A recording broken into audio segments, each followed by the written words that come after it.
Hi! Hello! అందరికీ నమస్తే అండి. ఈరోజు నేను మీకు 1½ కేజీ చికెన్ ఫ్రై చూపిస్తున్నాను. దీనికి 4 ఉల్లిపాయలు కోసుకున్నాను. మసాలా పేస్ట్, కారం, పసుపు, ఉప్పు, కొత్తిమీర, కరివేపాకు, పచ్చిమిర్చి అండి. సో, పాన్ హీట్ అయిన తర్వాత ఆయిల్ అయితే వేసుకుంటున్నాము.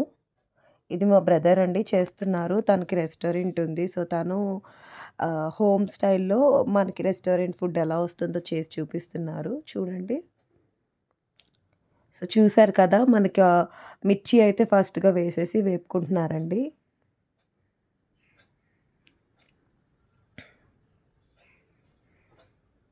మనకి ప్రిజర్వేటివ్స్ ఏవి లేకుండా, ఎలాంటి మసాలా పౌడర్స్ లేకుండా ఇంట్లో ఇలా కూడా చేసుకోవచ్చని చెప్పారండి. చూడండి. సో, ఇది మా స్టైల్ అండి.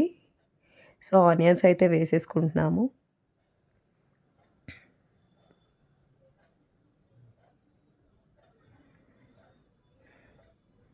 ఆనియన్స్ బాగా ఎర్రగా వచ్చే వరకు వేగాలండి. అలా అయితేనే మనకి చికెన్ ఫ్రైకి టేస్ట్ ఉంటుంది.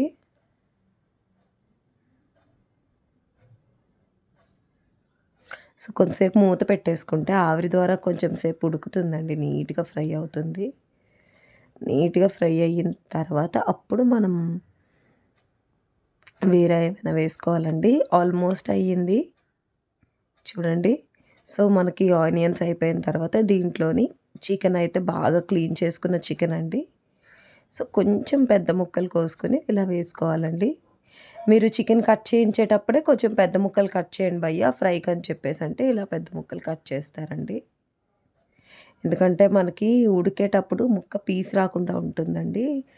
అలా కాకుండా చిన్న చిన్న ముక్కలైతే పీస్ పీస్ అయిపోయి గుండయిపోతుందండి. కాబట్టి కొంచెం పెద్ద సైజు ముక్కలైతే బెటర్ అండి. సో, చూడండి దీంట్లో పసుపయితే వేసుకున్నాము. ఇది కల్లుప్పండి. మనకి రెస్టారెంట్‌లో వేసే వంటకాలకి మోస్ట్ ఆఫ్ ది టైమ్ మనకి కల్లుప్పు వేసుకుంటారంటండి. సో, కల్లుప్పులో కూడా ఎలాంటి అంటే బ్యాడ్ థింగ్స్ ఏమి ఉండవండి. సో, స్ట్రెయిట్ మంచిది కాబట్టి నుంచి వస్తది కాబట్టి చాలా మంచిదంటండి. హెల్త్‌కి కూడా మంచిదండి. సో, అందుకు కల్లుప్పు అయితే గుప్పుడు వేసుకున్నారు. కేజీన్నరకి మనకి గుప్పెట్లో సగం అలా వేసుకున్నారు. చూసారు కదా! మనకి వాటర్ రిలీజ్ అవుతుంది. మనం ఇంకా వాటర్ అయితే వేయకూడదండి. సో, అలాగా ఇది బాయిలర్ చికెన్ కదండీ! సో, బాయిలర్ చికెన్ కాబట్టి దాంట్లో ఆల్రెడీ వాటర్ అయితే నీట్‌గా రిలీజ్ అయిపోతుంది. ఇలా రిలీజ్ అయ్యే టైంలోనే మనం కరివేపాకు కూడా వేసేసుకోవాలండి. చికెన్ ఫ్రైకి కంపల్సరీ కరివేపాకు అనేది కొంచెం ఎక్కువ వేసుకుంటేనే మనకి ఆ ఫ్లేవర్ దిగి చికెన్ ఫ్రై టేస్ట్ వస్తుందండి. చికెన్ ఫ్రై అంటేనే మనకు కరివేపాకు వేసుకోవాలండి ఖచ్చితంగా. ఇది మసాలా పేస్ట్ అండి. మనకి ధనియాలు, జీలకర్ర, యాలకులు, మిరియాలు, ఆవాలు కొంచెం ఇలాంటివన్నీ కూడా బాగా వేపేసి చిట్లేలాగా సో, వాటిని మిక్సీ కొట్టేసుకున్నానండి. సో, అది మీకు పేస్ట్ రెసిపీ కావాలంటే నా చేపల ఫ్రై రెసిపీ వీడియోకి అటాచ్ చేస్తాను. సో, దాంట్లో చూడండి మీకు తెలుస్తుంది. చేపల పులుసు రెస్టారెంట్ స్టైల్‌ది ఉంటుంది. వీడియో అటాచ్ చేస్తాను. దాంట్లో చూడండి రెసిపీ. మసాలా రెసిపీ. సో, చూసారు కదా! ఇలా వేసుకోవాలండి.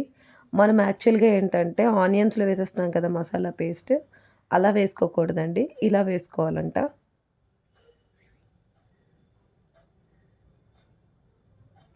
ఈ టైంలోనే కారం వేసేసుకుంటున్నామండి. ఆల్రెడీ మసాలా పేస్ట్‌లో కారం ఉంది కాబట్టి అంటే ఎండుమిర్చి వేసాం కాబట్టి, అందుకని చెప్పేసి కారం అయితే తక్కువ వేసుకున్నామండి. ఒక 2 స్పూన్స్ వేసుకున్నాం.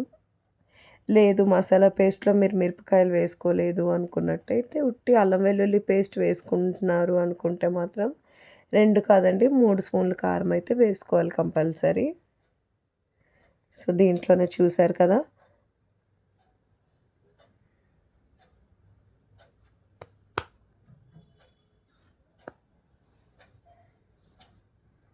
ఉప్పు, పసుపు, కారం అన్నీ వేసేసారండి. నీట్‌గా మనకి చూడండి ఎలా అయితే మనకు ఫ్రై అవుతుందో నీట్‌గా.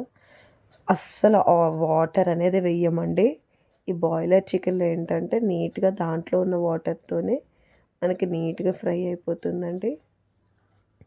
సో, ఫైనల్లీ మనకి ఫ్రై అయితే రెడీ అయిపోయిందండి. ఇది జ్యూసీ అండ్ టేస్టీగా ఉంటుందండి.